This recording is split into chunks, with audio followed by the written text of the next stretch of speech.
Assalamualaikum warahmatullahi wabarakatuh. Waalaikumsalam warahmatullahi wabarakatuh. Alhamdulillahirabbil alamin. Wassalatu wassalamu ala asyrafil anbiya'i wal mursalin. Habibina wa syafi'ina wa maulana Muhammadin sallallahu alaihi wasallam wa ala alihi wa sahbihi ajma'in, amma ba'd. Jamaah sekalian, jamaah Masjid Jannatul Na'im yang dimuliakan oleh Allah Subhanahu wa taala. Alhamdulillahirabbil alamin.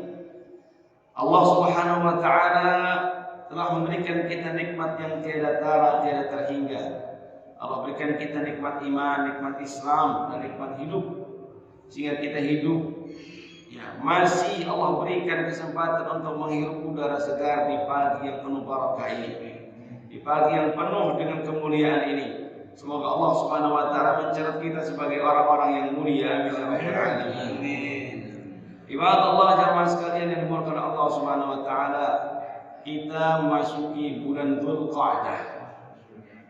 Bulan Dzulqa'dah yang disebut oleh Rasulullah SAW sebagai salah satu bulan yang mulia, minal ashhur al-hurum, dari bulan-bulan yang diharamkan, artinya yang dimuliakan, yang diagungkan. Sehingga dalam surat At-Taubah dikatakan wala tadlimu fihinna anfusakum. Disebut dalam surat At-Taubah secara khusus setelah mengatakan inna indallahi 12 syahrun fi kitabillah. Disebutkan, dijelaskan oleh Allah Subhanahu wa taala bahwasanya Allah Subhanahu wa taala memiliki 12 bulan. 12 bulan. Yauma khalaqas samawati wal ardh, sejak diciptakannya langit-langit dan bumi. Minha arba'atun hurum, dan di antara 12 itu ada 4 yang mulia. Bulan Rajab, bulan Dzulqa'dah, bulan Dzulhijjah, dan bulan Muharram. 4 bulan ini secara khusus Allah Subhanahu wa taala mengatakan wala tadlimu fihinna anfusakum. Janganlah kalian menzalimi diri kalian sendiri dalam 4 bulan itu. Mengapa dikhususkan larangan untuk menzalimi diri sendiri di bulan ini? Padahal kita tahu yang namanya kezaliman kapanpun, di bulan apapun, itu haram, nggak boleh. Tapi secara khusus larangan itu dikeluarkan dalam surat At-Taubah ayat 36. Wala tadlimu fihinna anfusakum. Janganlah kalian menzalimi diri kalian sendiri di bulan yang 4 ini, bulan haram ini. Kata para ulama, kata Sayyidina Ibnu Abbas radhiyallahu ta'ala anhuma, karena kezaliman yang dilakukan atau dosa yang dilakukan di 4 bulan ini, dosanya berbeda dengan kezaliman yang dilakukan di bulan yang lain. Artinya ada kelipatan dosa. Ada kelipatan dosa di sini, berbeda. Orang melakukan dosa di bulan haram, di bulan Dzulqa'dah, di bulan Dzulhijjah, di bulan Rajab, di bulan Muharram, berbeda dengan orang yang melakukan dosa misalkan di bulan Jumadil Ula, Jumadil Tsaniyah, dan seterusnya. Kemudian kata Sayyidina Ibnu Abbas mengatakan apabila ada tempat atau waktu yang di situ dikatakan dosa dilipat gandakan, maka sebaliknya juga berlaku. Apa sebaliknya? Berarti pahala juga dilipat gandakan. Artinya apa? Memang luar biasa, memang memiliki kemuliaan bulan-bulan haram ini. Orang melakukan dosa di situ dilipat gandakan dosanya. Orang melakukan amal ibadah kebaikan juga dilipat gandakan amal kebaikan pahalanya. Dan ada amalan yang sangat agung di bulan-bulan ini. Kata Allah Subhanahu wa taala, al-hajju ashhurun ma'lumat. Haji itu dilakukan di bulan-bulan tertentu saja. Bulan Syawal, bulan Dzulqa'dah, dan bulan Dzulhijjah. Alhamdulillah, tanggal 4 kemarin, kalau tidak salah sudah berangkat kloter haji jamaah Indonesia. Kita doakan semoga para hujjaj mendapatkan keselamatan, mendapatkan kemudahan dalam segala urusannya, dan ketika pulang mendapatkan haji yang mabrur. Rasulullah SAW bersabda, al-hajjul mabrur wa laysa lahu al-jazaa'u illa al-jannah. Rasulullah SAW bersabda, haji yang mabrur itu tidak mendapatkan pahala, tidak mendapatkan ganjaran kecuali surga. Makanya Masya Allah orang berlomba-lomba, ngantri, daftar, ngumpulin uang, capek-capek untuk berangkat haji. Pertama karena memang kewajiban, salah satu rukun Islam, dan memang pahalanya besar. Al-hajjul mabrur laisa lahu jazaa'un illa al-jannah. Haji yang mabrur itu kata Rasulullah SAW tidak ada pahalanya kecuali surga. Masya Allah. Maka terkadang di waktu-waktu seperti ini banyak orang yang mengeluh, banyak orang yang berkecil hati, sedih. Kenapa? Orang bisa haji, saya nggak bisa. Orang bisa daftar haji, saya nggak bisa. Atau karena sudah terlalu tua, padahal sudah daftar, katanya di cancel. Wallahu a'lam. Juga mungkin berkecil hati, mungkin bersedih. Hal itu juga sama pernah dirasakan oleh para sahabat Nabi.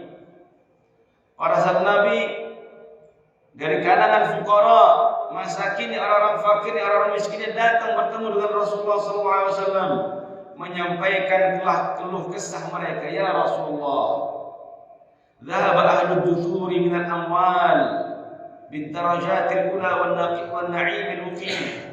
Wahai Rasulullah, orang-orang yang kaya, yang punya banyak harta, mereka mengambil semua pahala, mereka mengambil derajat-derajat yang tinggi, mereka mengambil kenikmatan yang kekal, maksudnya surga.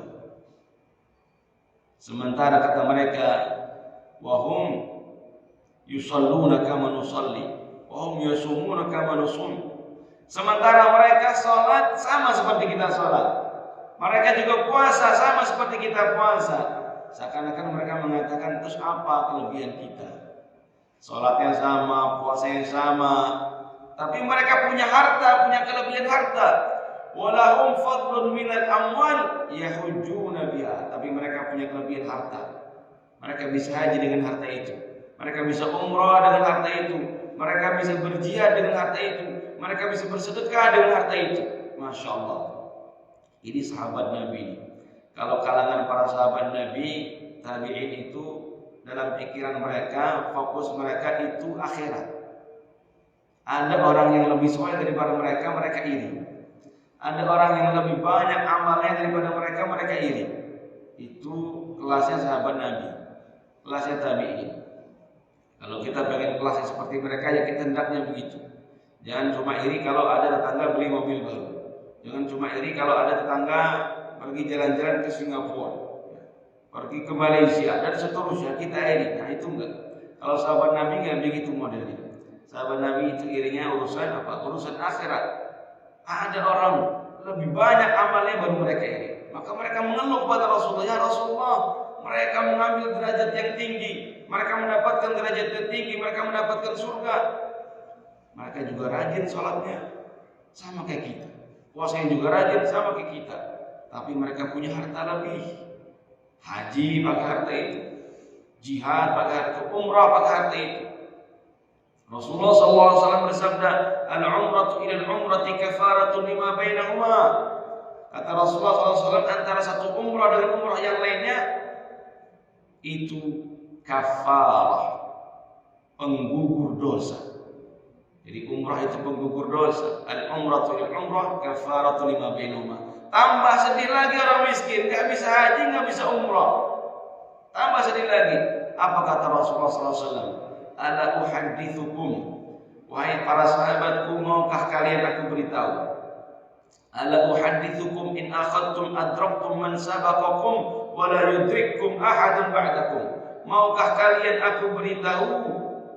Apa kata Rasulullah? Apabila kalian lakukan, apabila kalian ambil nasihat ini, kalian akan bisa menyusul orang-orang yang mendahului kalian. Maksudnya apa? Orang-orang yang kaya itu, yang hartanya banyak, bisa bersedekah, bisa haji tiap tahun, bisa umroh kapan saja. Mereka bisa melakukan itu dengan harta mereka. Kata Rasulullah, kalau kalian lakukan tips ini, kalian bisa menyusul mereka, mengalahkan mereka, melampaui mereka. wala yudrikum ahadun ba'dakum, dan kalian tidak akan bisa disusul oleh siapapun yang mengejar kalian. Maksudnya pahalanya. Karena para sahabat itu fastabiqul khairat modelnya. Ya. Mereka berlomba-lomba dalam kebaikan. Apa kata Rasulullah SAW? Apa tipsnya? Ternyata amalan ini ya ibadallah jamaah sekalian, amalan yang sering diremehkan oleh kita semua. Amalan kecil, amalan sederhana, mudah, tapi ternyata nilai pahalanya sangat luar biasa. Dan ini saya sampaikan bukan hadis-hadis kaleng-kaleng ini. Ini hadis riwayat Imam Bukhari dan Imam Muslim, hadis sahih. Bahkan sahih banget. Anak muda sekarang sahih bingit karena apa?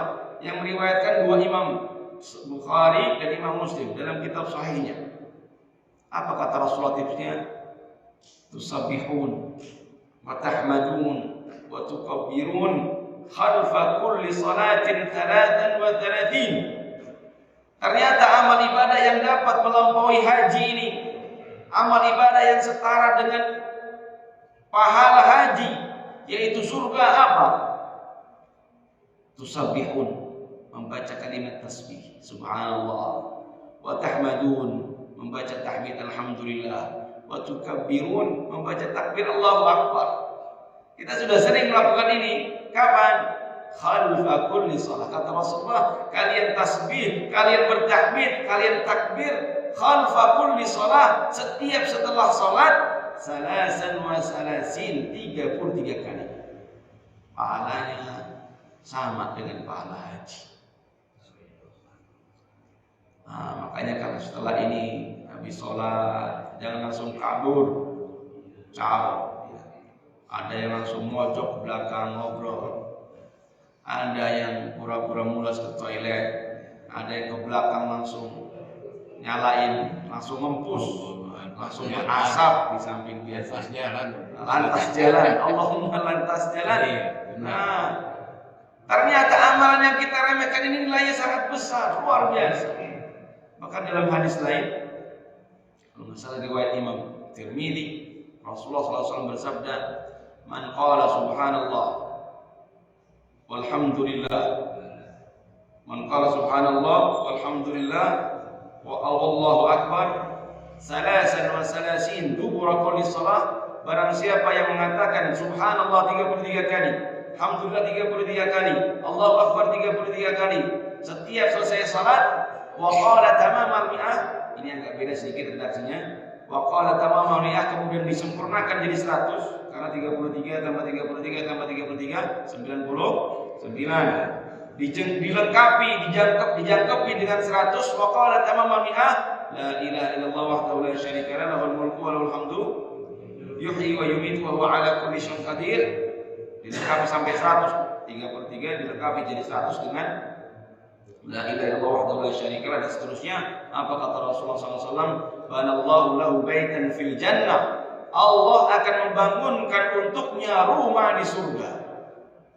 Allah bangunkan untuknya rumah istana di surga. Masya Allah. Artinya kalau kita sudah dikasih rumah kafling di surga, artinya kita sudah ngambil nomor booking. Ya. Kita masih di dunia tapi rumah udah jadi di surga, artinya ahli surga itu. Maka antara hadis yang pertama tadi tentang haji umrah dengan hadis yang ini gak jauh beda. Karena apa? Karena pahala haji itu surga. Pahala haji yang mabrur surga. Maka orang yang melakukan itu zikir tadi, subhanallah, subhanallah, subhanallah 33 kali, alhamdulillah 33 kali, takbir 33 kali, setelah setiap sholat dapat surga insyaallah taala. Amin. Amin. Ibadallah, kalau kita baca dalam hadis-hadis Nabi tentang keutamaan amal, kita akan menemukan ternyata banyak amal yang pahalanya menyamai pahala haji. Inilah sifat adilnya Allah Subhanahu wa taala. Inilah Rahman Rahimnya Allah Subhanahu wa taala, Maha adilnya Allah Subhanahu wa taala. Allah tidak menjadikan surga ini hanya untuk kalangan tertentu. Yang dapat surga bukan orang-orang yang kaya saja, yang bisa bersedekah haji kapanpun, atau orang-orang yang kuat saja bisa haji, bisa umrah atau bisa jihad fisabilillah. Tetapi Allah Subhanahu wa taala menjadikan kesempatan surga ini, peluang surga ini untuk siapapun daripada hamba-hambanya. Mungkin ada yang lemah secara fisik, buta, pincang, bahkan cacat, tidak bisa pergi haji, apalagi berjihad fisabilillah, tapi tetap bisa mendapatkan pahala haji dan bisa mendapatkan surga Allah Subhanahu wa taala dengan zikir tadi. Zikir simpel sederhana. Ada yang miskin, boro-boro pergi haji untuk makan sehari-hari itu susah. Itu di tempat lain, di sini nggak ada insyaallah. Kalau di sini Makmur Jaya semuanya. Sesuai dengan nama kompleknya Makmur Jaya. Amin ya rabbal alamin. Ini untuk orang-orang yang lain yang di luar sana yang susah-susah. Ya. Tetap Allah Subhanahu wa taala memberikan hiburan, memberikan kesempatan, peluang kepada siapapun, terutama orang-orang miskin, orang-orang yang mampu, orang yang tidak mampu, tetap bisa mendapatkan pahala haji dengan apa? Sekedar membaca tasbih 33 kali, tahmid 33 kali, takbir 33 kali setelah selesai salat. Ini maha adilnya Allah Subhanahu wa taala. Semoga amal ini bisa diamalkan sehingga setiap hari hajinya bukan setahun sekali atau sehidup sekali, tetapi setiap hari bahkan 5 waktu kita bisa mendapatkan pahala haji. Amin ya rabbal alamin. Aku qouli hadza wa astaghfirullah li wa lakum. Kita berdoa kepada Allah Subhanahu wa taala, semoga Allah Subhanahu wa taala menyelamatkan, memberikan keselamatan kemudahan bagi jemaah haji dan juga memberikan pahala haji bagi kita semua yang tidak dapat ikut haji, tapi sementara hati kita merindukan Baitullah yang Muharram, merindukan Ka'bah, merindukan ibadah haji, merindukan ibadah umrah. Ala diniyah wa ala kulli salihin ila hadrat Nabi Mustafa Rasulullah sallallahu alaihi wasallam. Al-Fatihah.